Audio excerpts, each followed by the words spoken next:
અંકલેશ્વરમાં 40 વ્યક્તિઓના નામે લોન લઈ છેતરપિંડી આચરનાર ઠગ દંપતી પૈકી પતિની પોલીસે ધરપકડ કરી છે.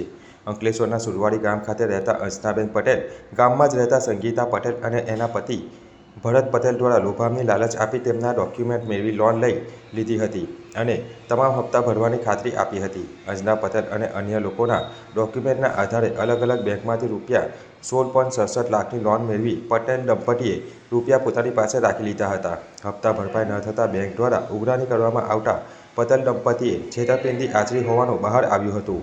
આ અંગે અંજનાબેન પટેલ દ્વારા અંકલેશ્વર એ ડિવિઝન પોલીસ મથકે ફરિયાદ નોંધાવતા પોલીસે તપાસ શરૂ કરી હતી, જેમાં પોલીસે છેતરપિંડી આચરનાર ભરત પટેલની ધરપકડ કરી છે. પોલીસની પ્રાથમિક તપાસમાં બહાર આવ્યું છે કે જુલાઈ 2024થી અત્યાર સુધીમાં દંપતીએ 40 વ્યક્તિઓના નામે લોન લઈ વૈભવી જીવન જીવી રહ્યા હતા. આ મામલામાં ફરાર પત્નીને ઝડપી પાડવા પોલીસે ચક્રો ગતિમાન કર્યા છે. અંકલેશ્વર એ ડિવિઝન પોલીસ સ્ટેશનમાં આજરોજ 318(4)61(2) અન્વયે એક ગુનો દાખલ કરવામાં આવ્યો છે, જે 420 જૂની 420 છેતરપિંડીનો ગુનો છે. જેમાં હકીકત એવી છે કે સુરવાડી વિસ્તારમાં રહેતા ભરતભાઈ ઠાકોરભાઈ પટેલ તથા સંગીતાબેન ભરતભાઈ પટેલ નાઓ દ્વારા એક પ્રકારનું ફાઇનાન્શિયલ કાવતરું કરી અને એક છેતરપિંડી લોકો સાથે કરવામાં આવી છે. જેમાં હકીકત એવી છે કે આ બંને જણા મેળાપીપળામાં સાહેદો અલગ અલગ ભોગ બનનારાઓ અને સાહેદો પાસે અલગ અલગ બેંકોમાંથી લોન અપાવશું, જેમ કે Bandhan bank, Unity bank, Ujjivan bank, સત્યમા બેંક તથા એક્સિસ બેંક જેવી બેંકોમાંથી તમને લોન અપાવશું. એ લોન અમે ભરશું, થોડાક પૈસા તમને આપી દઈશું, જ્યારે બાકીની લોન જે છે એના પૈસા અમે હપ્તે રૂપે ભરશું અને અમે ચૂકવી દઈશું. એના બદલામાં તમને કેટલાક પૈસા આપશું. એ પ્રકારની લલચામણી લાલચ આપી, લોભામણી લાલચો આપી અને એમના ડોક્યુમેન્ટો, આધાર કાર્ડ, પાન કાર્ડ જેવા જરૂરી દસ્તાવેજો મેળવી બેંકોમાંથી લોન મેળવી અને લગભગ 17,67,200 જેટલા રૂપિયાની ઉચાપત અને એની છેતરપિંડી કરી છે.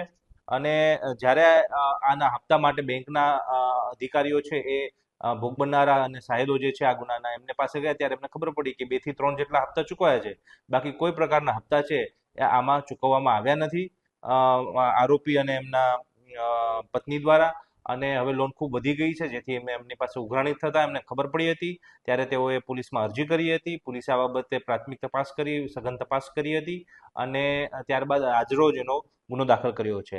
આ આખો જે હકીકત જે છે એમાં 6 મહિના 2024થી શરૂ કરીને અત્યાર સુધીમાં લગભગ 40 જેટલા લોકોનો આ બે જણાએ ભોગ લીધે છે. તે પોતે ખૂબ જ લેવિશ લાઈફ પણ જીવતા હતા આ દરમિયાન અને આ બાબતે પોલીસની તપાસ ચાલુ છે. કાવતરાની પણ કલમ આમાં એડ કરવામાં આવી છે અને તપાસમાં જે પણ આગળ ખુલશે એ બાબતે પોલીસ કાર્યવાહી કરશે.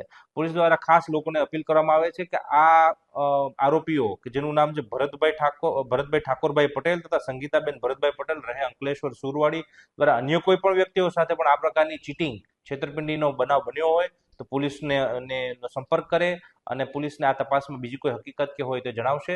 તો આ ગુનાને વધારે કડક રીતે પોલીસ છે એ અમલીકરણ કરી અને એની તપાસ કરશે.